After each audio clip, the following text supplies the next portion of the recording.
Okay बच्चों, good morning. Now second part of this chapter natural vegetation and wild life. इस part में हम India में कौन कौन सी टाइप की नेचुरल वेजिटेशन मिलती है उसको देख रहे हैं, और इसमें मेनली हम अपने फॉरेस्ट का आइडेंटिफिकेशन करेंगे।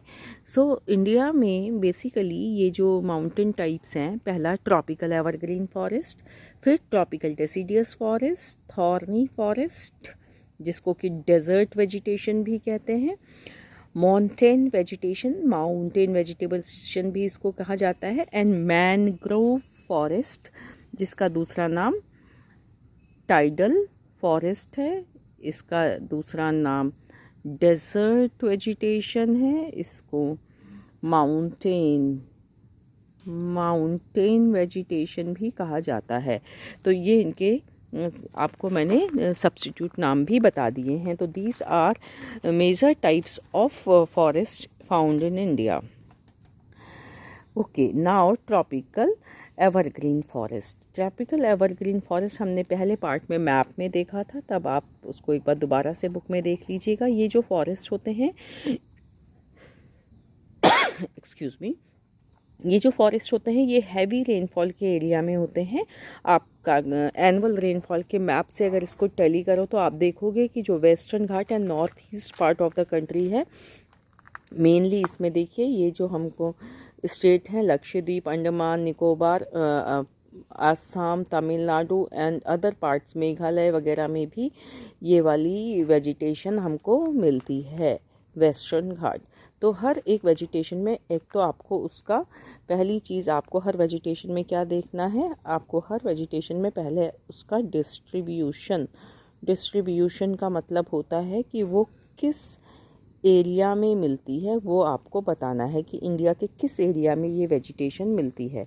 फिर हमको देखना है कि वो वेजिटेशन वहाँ पे क्यों होती है। तो आप देखिए, क्योंकि ये एवरग्रीन का मतलब होता है these are forest which seem green throughout year. ये वो फॉरेस्ट होते हैं जो पूरे साल भर हरे भरे दिखते हैं, because there are mixed trees in these forest and these trees don't shed their leaves in a particular season. ठीक है, ये जो होते हैं, ये जो फॉरेस्ट हैं एकदम, इसमें अलग अलग तरह के ट्री हैं, अलग अलग स्पीसीज़ के ट्री हैं, तो ये हमेशा ही हमको ग्रीन दिखता है। क्यों ग्रीन दिखता है? क्योंकि हर एक ट्री अपनी लीव को शेड करता है, गिराता है, लेकिन ये एक सीज़न में नहीं गिराते। इनका मिक्स होने से कुछ कुछ ट्री अलग अलग मौसम में अपने लीव्स को गिराती रहते हैं, क्योंकि यहाँ बारिश ज़्यादा है तो उनको ऑटम सीज़न में का वेट नहीं करना है लीव्स शेड करने के लिए। That's why they looks green. ठीक है, इसलिए वो ग्रीन दिखते हैं। और इनके क्योंकि बारिश बहुत ज़्यादा होती है तो they have to compete for sunlight, तो इनकी लेंथ बहुत ज़्यादा होती है। तो in these forest trees are tall, 60 metre से भी ऊंचे तक ये पहुंच जाते हैं। यहाँ बारिश बहुत ज़्यादा होती है तो यहाँ पर फॉरेस्ट का जो अंडर ग्रोथ है वो बहुत रिच है। अंडर ग्रोथ का मतलब क्या होता है? अंडर ग्रोथ का मतलब है कि यहाँ पे ऊंचे ऊंचे ट्रीज़ भी हैं, तो छोटी बुशेस भी हैं, और आप देखोगे कि क्लाइंबर्स भी हैं। तो जो ग्राउंड है, ग्राउंड एकदम घना है। ठीक है, जैसा कि हम अरुणाचल में देखते हैं, तो हमारे पास हर लेंथ के ट्रीज़ यहाँ मिल जाते हैं, बुशेस भी, क्लाइंबर्स भी, क्रीपर्स भी। तो इस तरह से अंडर ग्रोथ यहाँ पे बहुत ज़्यादा होती है। ठीक है, और ये लास्ट पॉइंट आपको मैंने पहले ही समझा दिया कि there is no definite time for trees to shed their leaves, so they appear green throughout the year. ये हमारा एवरग्रीन फॉरेस्ट है। और एवरग्रीन फॉरेस्ट के कुछ ट्रीज़ के नाम होते हैं, जैसे rosewood, mahogany, ebony. These are some important trees of evergreen forest. Evergreen forest के ये ट्रीज़ के नाम होते हैं। ओके, नाउ सेकंड जो हमारे टाइप ऑफ फॉरेस्ट है that is tropical deciduous forest. ये भी गर्म एरिया में होते हैं, and these are called deciduous. Why they are called deciduous? क्योंकि पॉइंट नंबर 3 देखिए, इसमें trees in these forest shed their leaves for specific season, ये एक सीज़न में, ऑटम सीज़न में, ड्राई सीज़न, जब बारिश कम हो जाती है तो अपनी लीव्स को शेड कर देते हैं। तो डेसीडियस होने का मतलब होता है पतझड़, पत्तों को गिराना। तो इस तरह से हमको एक बार में जो फॉरेस्ट है वो एकदम नेकेड दिखता है, लगता है कि सारे ट्रीज़ की लीव्स नहीं होती और एकदम ड्राई ब्राउनिश वो दिखते हैं। That's why they are called deciduous forest.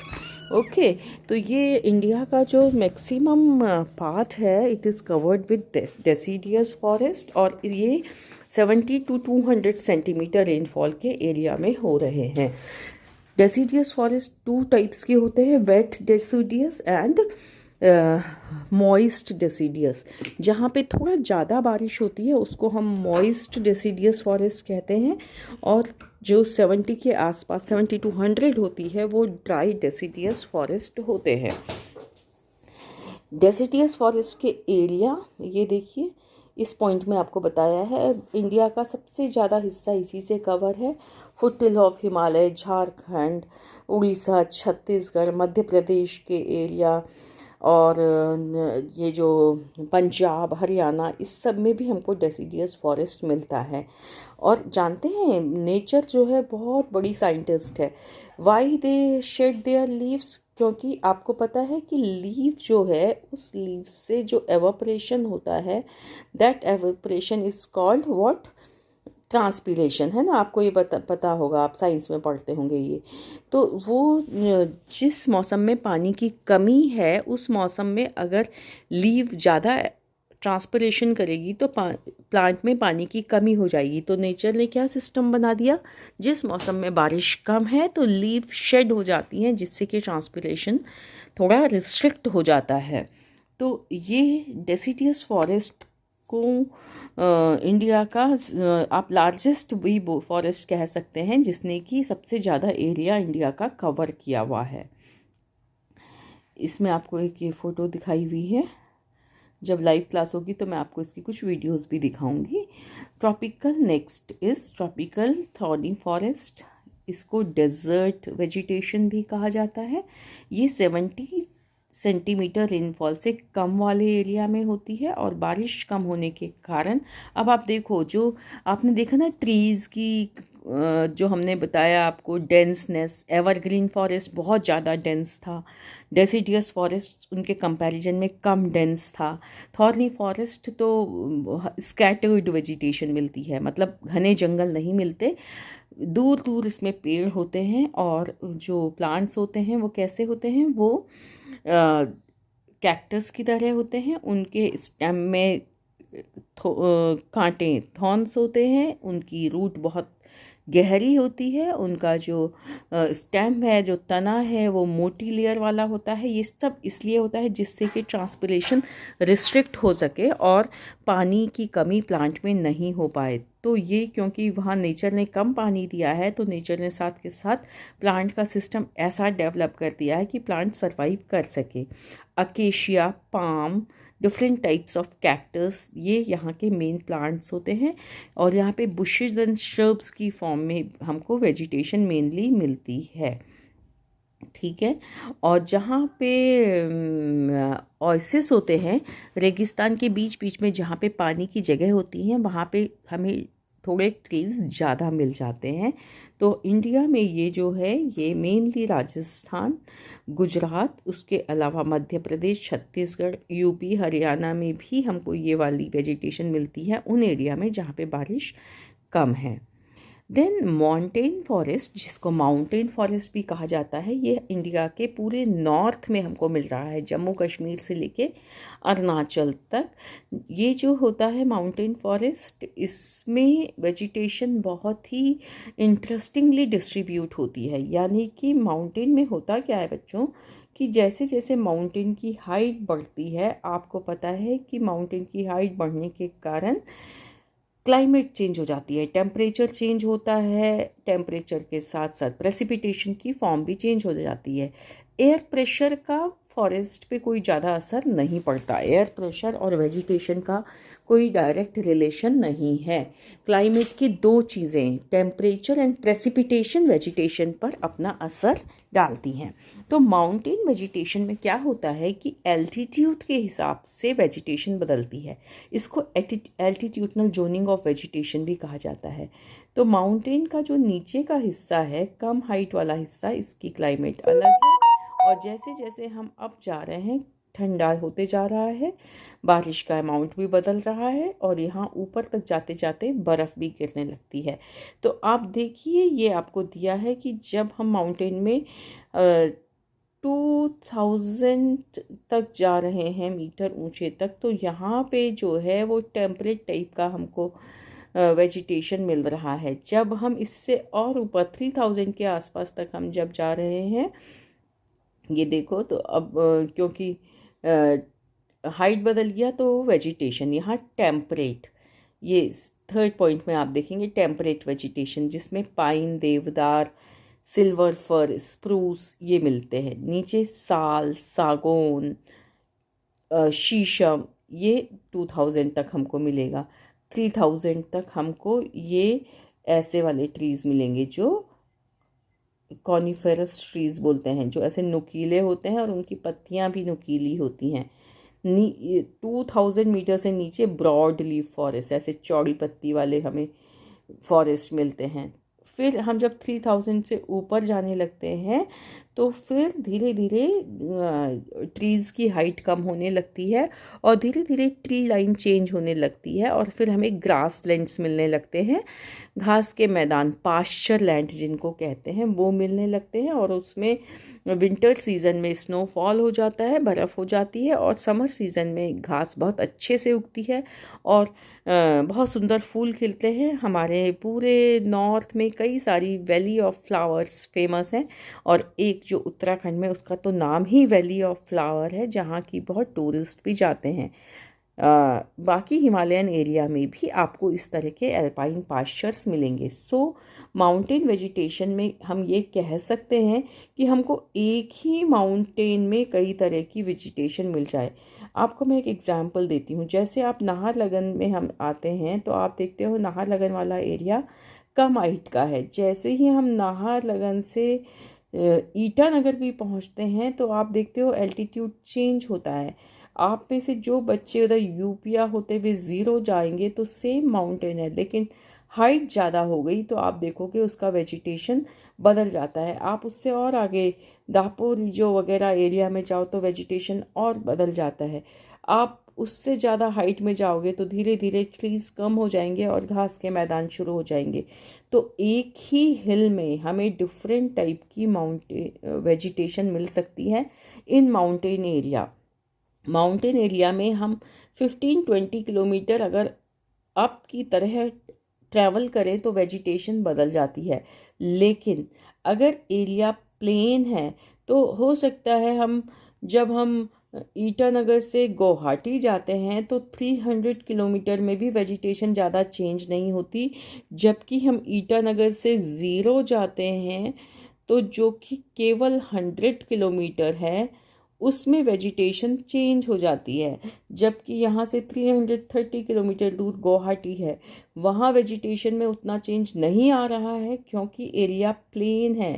Area होने से क्लाइमेट में ज़्यादा चेंज नहीं आ रहा है और हाइट बदलने से क्लाइमेट में चेंज आ रहा है। तो these are the characteristic of mountain vegetation. Trees के नाम आपको बता दिए हैं, वो आप एक बार इसमें देख लीजिएगा। ओके, नाउ जो ये स्लाइड्स बनाई हैं, इनको आप पॉज करके इनको नोट्स की फॉर्म में नोट भी कर सकते हैं।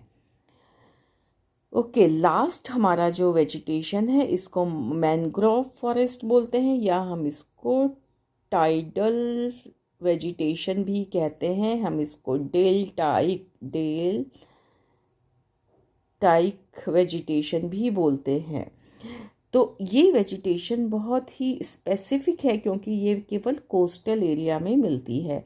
आपको पता है, आपको बताया है कि जब रिवर सी में मिलती है, आपको एक बार मैंने दिखाया भी था इसको, ये इस तरह से जब सी में मिलती है तो ऐसे ट्रायंगल शेप में चेंज हो जाती है, और ये इधर सी है। तो ये जब रिवर आ रही है तो यहाँ बहुत सारा सॉइल जमा हो जाता है, जितना भी वो अपने साथ ट्रांसपोर्ट करके आई। तो इस एरिया में जो वेजिटेशन मिलती है उसको डेल्टाइक या टाइडल फॉरेस्ट कहते हैं। ये यहाँ पे मड एंड सिल्ट बहुत ज़्यादा मिलती है। डेंस मैनग्रोव फॉरेस्ट मिलते हैं।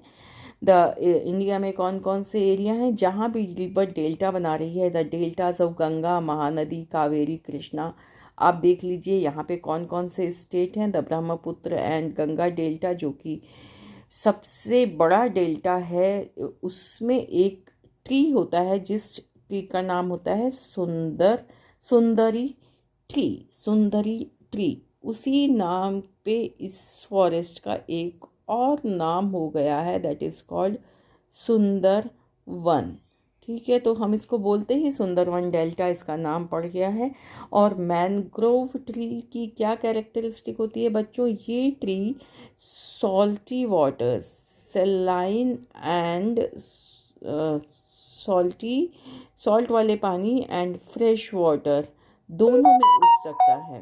ओके, तो ये इसकी मेन कैरेक्टरिस्टिक होती है। इसकी रूट्स बहुत डीप जाती हैं और ये हमारी कंट्री के कोस्टल एरिया में मिलता है। इस एरिया में थोड़ा सा अंदर की तरफ जाएंगे तो पाम, कोकोनट भी बहुत ज़्यादा मिलता है। तो these are the types of, ये देखो एक फ़ोटो आपको दिया है मैनग्रोव, आप देख रहे हैं इसकी रूट्स कितनी डीप गई हुई हैं। अब हमारा जो है नेक्स्ट है वाइल्ड लाइफ। वाइल्ड लाइफ में आपको पता है कि वाइल्ड लाइफ फॉरेस्ट से डायरेक्टली रिलेटेड है। कैसे? क्योंकि वाइल्ड लाइफ जो है, जो वाइल्ड एनिमल्स हैं, जो फौना है, उनका जो घर है, उनका जो होम है, उनका जो हैबिटेट है, वो क्या है? फॉरेस्ट। तो फॉरेस्ट पे डिपेंड करेगा। बहुत डेंस फॉरेस्ट है तो अलग तरह के एनिमल्स रहेंगे।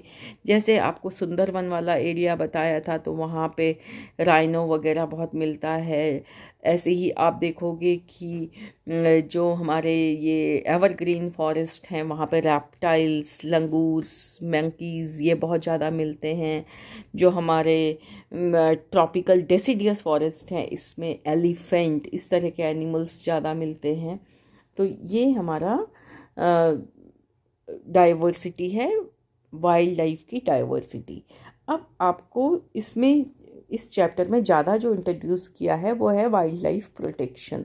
ठीक है, तो आप देखो हमारी कंट्री में कुछ बायो रिजर्व्स बनाए गए हैं। बायो रिजर्व का मतलब है एक गवर्नमेंट ने एरिया को प्रोटेक्ट कर दिया है जिसकी वाइल्ड लाइफ को प्रोटेक्ट किया गया है। यहाँ पे हंटिंग और यहाँ पे विदाउट परमिशन जाना ये सब बैन होता है, और यहाँ पे एनिमल्स को उनके नेचुरल एनवायरनमेंट में ही प्रोटेक्ट किया जाता है। तो हमारी कंट्री के ये कुछ फेमस बायोस्फीयर रिजर्व है, आपको इनके नाम दिए हैं और इस मैप में आपको इनकी लोकेशन दी हुई है। ऐसे ही हमारे यहाँ कुछ इसमें टाइगर रिजर्व्स भी बताए गए हैं जहाँ की टाइगर को प्रोटेक्ट करने के लिए बनाया गया है। ऐसे ही कुछ वाइल्ड लाइफ सेंचुरीज भी हैं। इस मैप में आपको वो डिटेल में बताया गया है। आप एनसीईआरटी वाला मैप भी मैं आपके साथ शेयर कर दूंगी।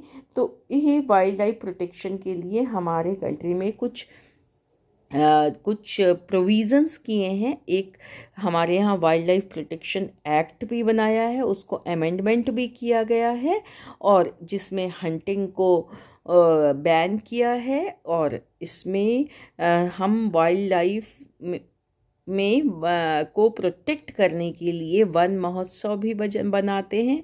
आपको पता है 5 जून को हम एनवायरनमेंट डे भी बनाते हैं जिसमें हम प्लांट्स को प्रोटेक्ट करने के लिए प्लेज लेते हैं, प्लांटेशन करते हैं। और प्लांटेशन और वाइल्ड लाइफ दोनों एक दूसरे से रिलेट हैं। एक बहुत इंटरेस्टिंग और पॉइंट है कि पहले शुरू में जब वाइल्ड लाइफ कंजर्वेशन की बात होती थी बच्चों, तो केवल बड़े एनिमल्स को प्रोटेक्ट करने की बात होती थी, जैसे प्रोजेक्ट टाइगर, प्रोजेक्ट राइनो जो दिखने में बहुत ह्यूज हैं और एकदम अपनी प्रेजेंस दिखा देते हैं, लेकिन अब बायोडाइवर्सिटी की बात होती है, बायोडाइवर्सिटी को प्रोटेक्ट करना।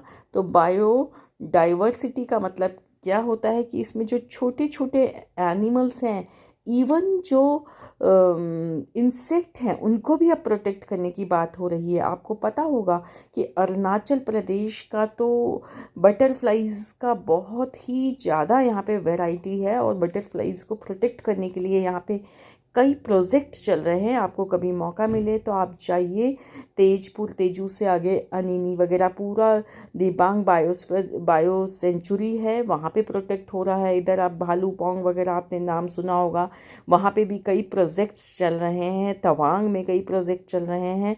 हमारे स्कूल के बगल में एक जूलॉजिकल सर्वे ऑफ इंडिया का छोटा सा म्यूज़ियम भी है, वहाँ पे भी आप देखेंगे कि किस तरह उन्होंने स्नेक्स और बटरफ्लाइज को प्रोटेक्ट करने के लिए they are doing work. So this is about this chapter. आपके कुछ भी डाउट्स हैं तो वो हम फिर लाइव क्लास में क्लियर करेंगे। ये मैप्स आप एक बार देखिए, इसमें कुछ क्वेश्चंस मैंने दिए हैं, इनको आप करने की कोशिश कीजिएगा। Thank you.